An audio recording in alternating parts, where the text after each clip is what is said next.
Bismillah walhamdulillah wassalatu wassalamu ala rasulillah sallallahu alayhi wasallam. Assalamu alaikum wa rahmatullahi wa barakatuh. My dear soul, you recite At-Tahiyyat in every single Salah, Fajr, Dhuhr, Asr, Maghrib, Isha, day after day, year after year. But wallahi, most hearts are not present when these words leave the tongue. And that is why Salah feels empty. That is why the prayer ends and nothing changes inside us. Subhanallah. We stand before Allah subhanahu wa ta'ala, the King of Kings, the one who hears every whisper, the one who sees the tremble of the heart. Yet our lips move faster than our souls can follow. We rush, we race, we want to finish. The tongue is busy, but the heart is absent. And when the heart is absent, Khushu disappears. MashaAllah, how many times have we prayed like this? Not because we don't care, not because we don't love Allah subhanahu wa ta'ala, but because we forgot who we are talking to. We forgot that Salah is not a ritual, it is not a routine, it is not a checklist. Salah is a meeting, a private audience between a servant and his Rabb. Yet look at us. We say Allahu Akbar while our mind is still in the dunya. We stand in Qiyam while our heart is still scrolling through worries. And when we reach At-Tahiyyat, those sacred words, we rush them the most, as if they are just words, as if they are a formality, before we say salam and leave. Subhanallah. Do you feel it? That quiet heaviness inside, that feeling that something is missing? That is not because Allah subhanahu wa ta'ala is far. It is because we are not present.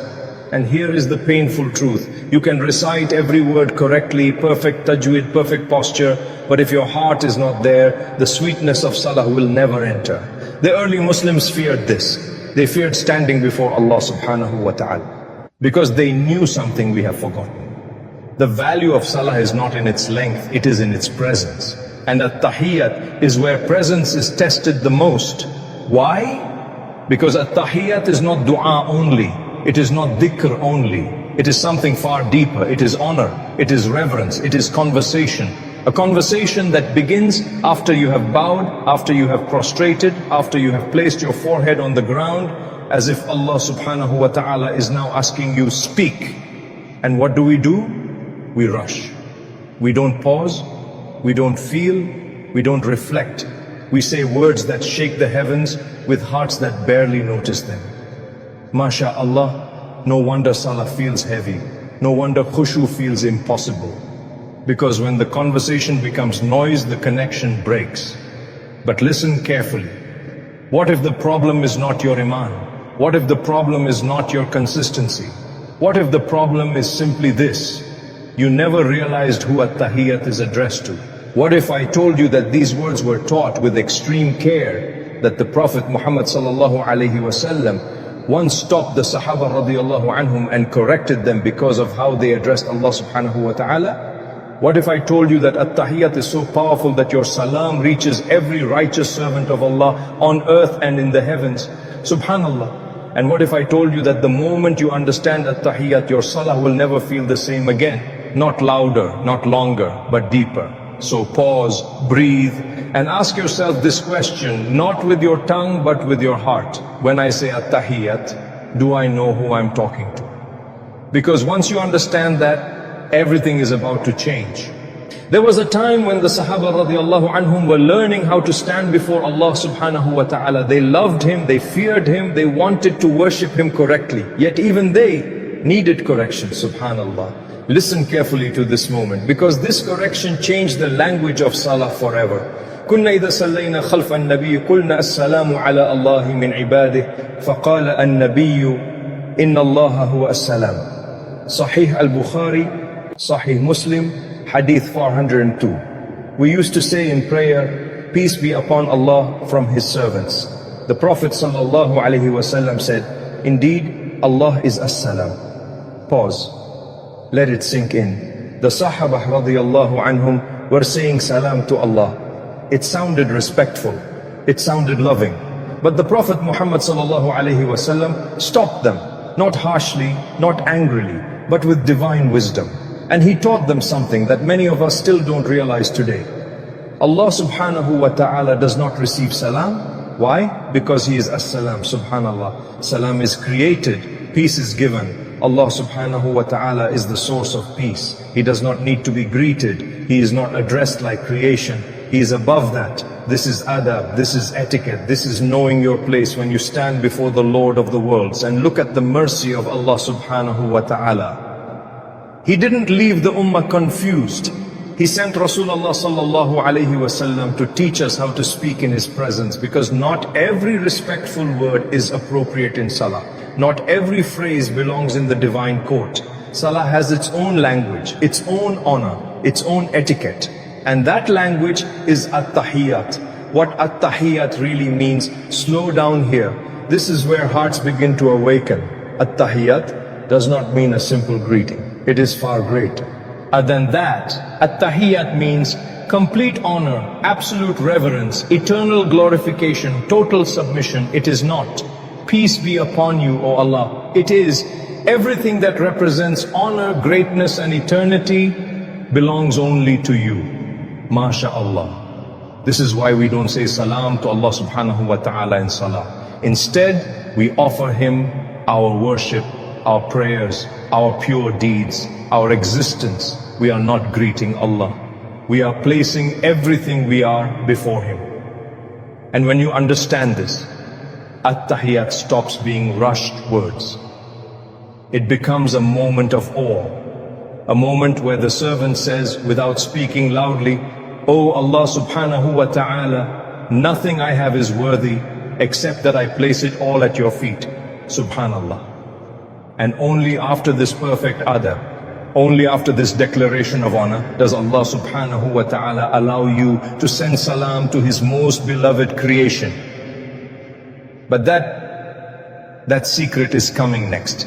My beloved brothers and sisters, this is the moment where At-Tahiyyat stops being recitation and becomes reality.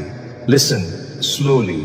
At-Tahiyyatu lillahi was-salawatu wat-tayyibat. All honors, all prayers and all pure acts are for Allah. Pause here. Don't rush, because in this one sentence you empty your hands of everything and place it all before Allah subhanahu wa ta'ala. At-Tahiyyat means every form of honor, eternal honor, perfect honor, honor that never fades, belongs only to Him. He is Al-Hayy, the ever-living, the one who never dies. Subhanallah. As-salawat, every prayer, every act of worship, every bowing, every prostration, it is all for Allah subhanahu wa ta'ala. And then At-Tayyibat, every pure deed, every sincere intention, every clean word, every hidden act done only for Him. MashaAllah, it is as if the servant is saying, "O Allah subhanahu wa ta'ala, nothing I have is worthy, except that it belongs to you."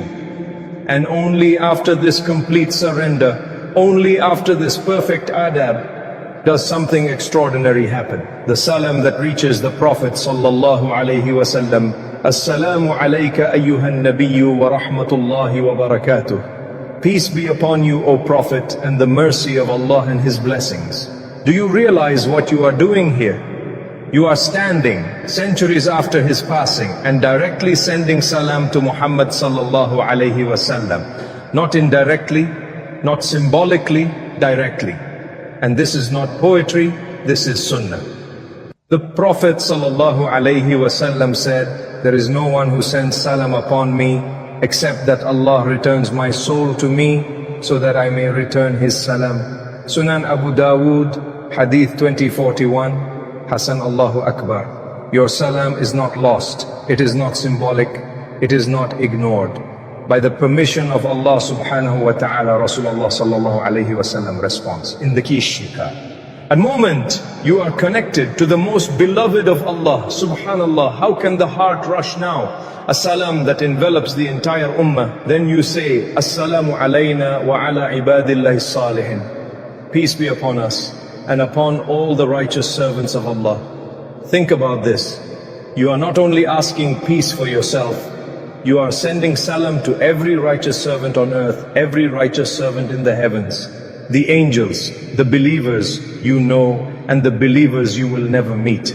The Prophet sallallahu alaihi wasallam said that when you say this, it reaches every righteous servant of Allah.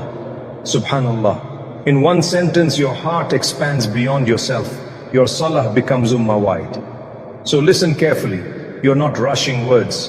You're not repeating sounds. You're not ending salah. You are honoring Allah subhanahu wa ta'ala, sending salam to His Messenger sallallahu alayhi wasallam, embracing the entire ummah of righteousness. And then, only then, you testify, Ashhadu an la ilaha illallah wa ashhadu anna Muhammadan abduhu wa rasuluh. Your identity is sealed. Your place is clear. Your heart, if you let it be present, will never experience salah the same way again. Next time you reach At-Tahiyyat, slow down. Feel the honor. Feel the connection. Feel the salam traveling beyond time and space.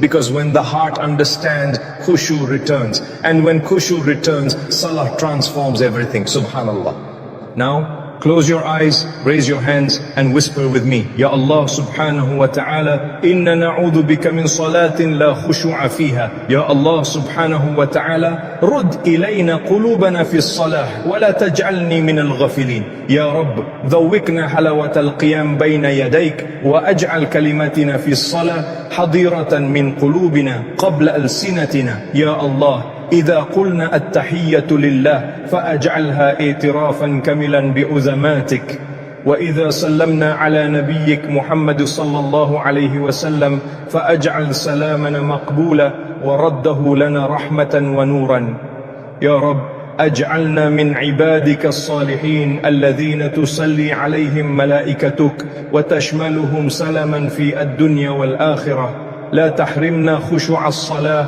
ولا تحرمنا لقاءك ولا تجعل صلاتنا آخر صلاتنا إلا وأنت رض عنا. O my Lord, we seek refuge in you from a prayer that has no humility. O Allah subhanahu wa ta'ala, return our hearts to us in salah and do not make us among the heedless. O my Lord, let us taste the sweetness of standing before you and make our words in prayer rise first from our hearts before they leave our tongues. O Allah, when we say At-Tahiyyat lillah, make it a true declaration of your greatness in our hearts. And when we send salam upon your Prophet Muhammad sallallahu alayhi wasallam, accept our salam and return it to us as mercy and light.